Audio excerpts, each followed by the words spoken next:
ఏంటి సార్ అనిల్ గారు అనంత్ గారు స్టాచ్యూ గేమ్ ఆడుకుంటున్నారు ఏంటి ఎలా వచ్చారు? ఇటు నుంచి కాకుండా ఇక్కడికి రావడానికి వేరే ఏమైనా దారి ఉందా? లేదు. మరి ఎందుకయ్యా ఇలాంటి క్వశ్చన్స్ అడుగుతావు? పనికొచ్చేవి అడుగు. సరే మీరు ఇక్కడికి ఎందుకు వచ్చారు అసలు? కరెంట్ బిల్ కట్టడానికి వచ్చాం. నువ్వు ఇక్కడే ఉండి కట్టేసేస్తావు. సార్ ఎందుకు సార్ అంత కోపడతారు? అసలు ఏమైందో మీరన్నా చెప్పండి.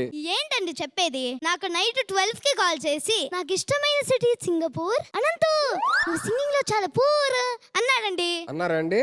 అన్నాను. ఎందుకన్నారండి? పూర్ కాబట్టి.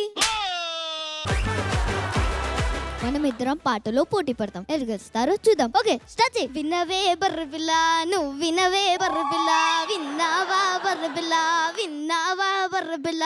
ఎలా ఉంది? బర్రెని అడుగు.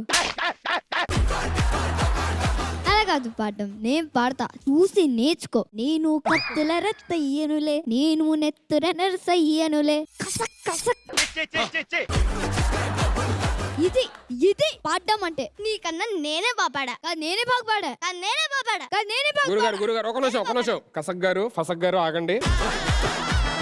మీరిద్దరు ఇలా గొడవ పడ్డం కాదు. అసలు ఫస్ట్ అమ్మని అడగాలి. అమ్మ మీరు చెప్పండి అమ్మా, ఎవరు బాగా పాడారు? ఫైనల్స్ దగ్గరికి వస్తున్నాం కదా, ఇట్లాంటి పిచ్చి పాటలు పాడతారు ఎవరన్నా?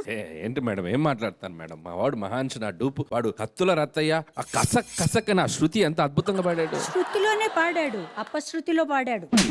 మేడం మా వాడు అసలు ఎక్కడైనా తాళం తప్పాడు. అసలు తాళం తప్పలేదండి. ఆ తాళం ఏదో మాకు ఇచ్చుంటే మిమ్మల్ని ముందు అందులో పెట్టి ఒక గదిలో తాళం వేసుకుని వచ్చుండేవాడు. వండుతున్నట్టుంది. అది కాదు బాబు, ఫైనల్స్ కి వచ్చే ముందు చక్కటి పాట సెలెక్ట్ చేసుకొని వీళ్ళు పాడాలి. పాడగలుగుతారు పాడరా? మధ్యలో వీళ్ళిద్దరి మధ్య నన్ను కూర్చోబెట్టారు ఇక్కడ. ఏంటి మీరు లేచారు? మై డియర్ శిష్యాస్, బాగా సాధన చేశారు కదా, గురువులుగా మేము చెప్తున్నాం. స్టార్ట్. మీ గురువులా? అట్ట ఆల్ ది బెస్ట్. మీకు కాదు, జనాలకు ఆల్ ది బెస్ట్.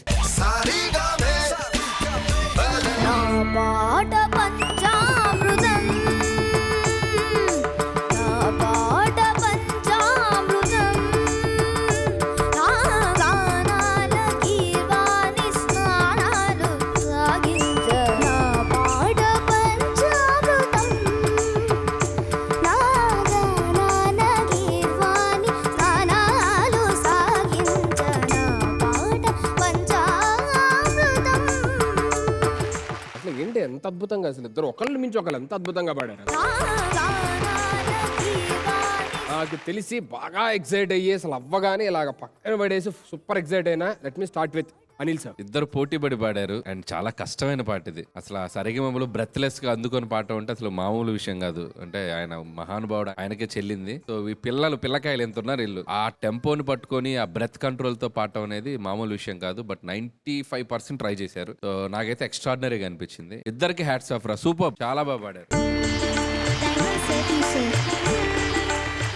మహాన్, నీ పోర్షన్ తక్కువైనా నీ గమకాల్లో ఒదుగుంది. అది మోర్ ఇంటూ యాక్షన్ మీదకి వెళ్ళిపోతుంది. ఆహో అనుకుంటూ. అండ్ అనంత్, నువ్వు చక్కగా పాడావు, గమకాలన్నీ బాగా పాడావు. మీ ఇద్దరికి ఇప్పుడు ఇందులో లోపాలేమి చెప్పడానికి లేదు. చాలా ముచ్చటేసింది నాకు. ముందు బర్రెపిల్ల గొర్రెపిల్ల అవన్నీ పక్కన పెట్టేస్తే మీ గురువులు మీకు మంచి సాధన ఇచ్చారు, వీళ్ళిద్దరు కాదు. చాలా బాగా పాడారు నాన్న. థ్యాంక్స్ అమ్మా. Thank you so much Anant గారు. అనంత్ మహాంష్, ఈ పాట పాడాలంటే ఒకళ్ళకి మంచి మనసు ఉండాలి, ఒకళ్ళకి మంచి గొంతు ఉండాలి. ఎందుకంటే ఎవరైనా తన విద్వత్తుని నిరూపించుకోవడానికి నగేష్ గారి పోర్షన్ కాకుండా మోహన్ బాబు గారి పోర్షన్ అడుగుతారు. కానీ మీరు అలాంటివి ఏం పెట్టుకోకుండా నువ్వు ఇది పాడు నేను ఇది పాడతాను, మొత్తానికి పాట బాగా రావాలి అని చెప్పి ఒక స్ఫూర్తి, ఈ సంగీత స్ఫూర్తి ఏదైతే చూపెట్టారో దానికి ముందుగా అభినందించాలి మిమ్మల్ని. ఇద్దరూ కూడా మీ వయసుకు మించిన పాట అన్నమాట ఇది. దాన్ని ఏమాత్రం తొట్టుబాటు లేకుండా కళ్ళకు గంతలు కట్టుకుని టెంపుల్ రన్ ఆడితే ఎలా ఆడతారో అంత కళ్ళకు గంతలు కట్టుకుని టెంపుల్ రన్ ఈజీగా ఆడేశారు మీరు. అంతే, అంత కష్టమైన పాటను కూడా. Thank you so much all the judges. Thank you so much both of you. Thanks a lot.